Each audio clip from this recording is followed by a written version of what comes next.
వేసవి ప్రారంభం నుంచే ఎండలు మండిపోతున్నాయి. రోజురోజుకి వేసవి తీవ్రత పెరుగుతోంది. ఇంట్లో ఉక్కపోత మొదలైంది. ఫ్యాన్ కింద సైతం ఉండలేని పరిస్థితి.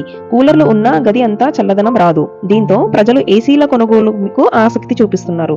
ఈ కామర్స్ యాప్లలో, బయట మార్కెట్లలో ఏసీల విక్రయాలు జోరందుకున్నాయి.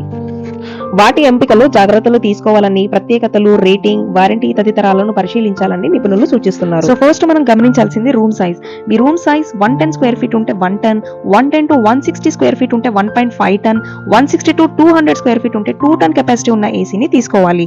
రూమ్ సైజ్ పెద్దగా ఉన్నప్పుడు తక్కువ కెపాసిటీ ఉన్న ఏసీని తీసుకుంటే కరెంట్ ఎక్కువగా లాగుతుంది. ఏసీని కొనేటప్పుడు ఇంకోటి మనం చూడాల్సింది ISR rating. Bureau of energy efficiency standards ప్రకారం ఎవ్రీ 2 years కి ఐఎస్ఆర్ రేటింగ్ మారుతుంది. ప్రెసెంట్ ఐఎస్ఆర్ రేట్ 5 అంతకంటే ఎక్కువగా ఉంటే 5 స్టార్ ఉంటుంది. రేటింగ్ 4.4 to 4.99 మధ్యలో ఉంటే 4 రేటింగ్ ఉంటుంది.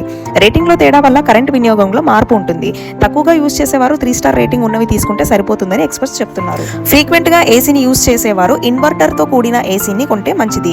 ఇది కరెంట్ ని సేవ్ చేస్తుంది. మోటార్ స్పీడ్ ని కంట్రోల్ చేస్తూ రూమ్ టెంపరేచర్ ని అడ్జస్ట్ చేస్తుంది. నాన్ ఇన్వర్టర్ ఏసీలో ఈ ఆప్షన్ ఉండదు. ఓన్లీ ఆన్ ఆర్ ఆఫ్ మాత్రమే ఉంటాయి. ప్రతిసారి ఆన్ ఆఫ్ అవ్వడం వల్ల రూమ్ టెంపరేచర్ కాన్స్టెంట్ గా ఉండకపోవడంతో పాటు కరెంట్ యూసేజ్ కూడా ఎక్కువగా ఉంటుంది. ఓన్లీ సమ్మర్ లో మాత్రమే రోజుకి 3 to 4 hours యూజ్ చేసే వాళ్ళు మాత్రం నాన్ ఇన్వర్టర్ ఏసీని కొనుక్కోవచ్చు. మార్కెట్ లో చాలా వరకు కన్వర్టబుల్ ఏసీలు అవైలబుల్ గా ఉన్నాయి. చిన్న రూమ్ లో 1.5 టన్ కెపాసిటీ ఉన్న వాటిని పెట్టినా అవసరాన్ని బట్టి 110, 0.8 టన్ ఇలా కెపాసిటీని మార్చుకోవచ్చు. కెపాసిటీని తగ్గించడం వల్ల అవుట్డోర్ యూనిట్ లోని ఫ్యాన్ స్పీడ్ తగ్గి కరెంట్ ఆదా అవుతుంది.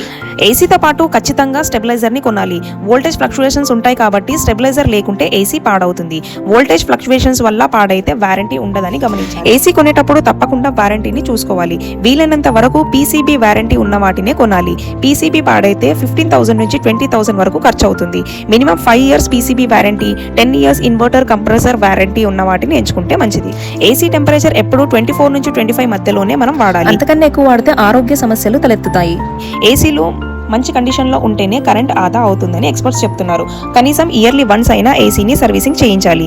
దీనివల్ల దాని కెపాసిటీ పెరుగుతుంది. మెయిన్గా ఏసీ ఫిల్టర్స్, డక్ట్లో ఉన్న దుమ్ము, ధూళి పేరుకుంటుంది.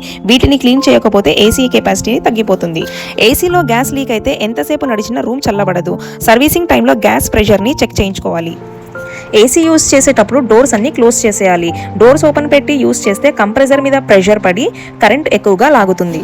సో అదండి ఈ వీడియో. ఈ సింపుల్ టిప్స్ పాటిస్తూ ఈ సమ్మర్ని హ్యాపీ అండ్ కూల్గా గడిపేయండి. మళ్ళీ నెక్స్ట్ వీడియోలో కలుద్దాం. అంతవరకు బాయ్.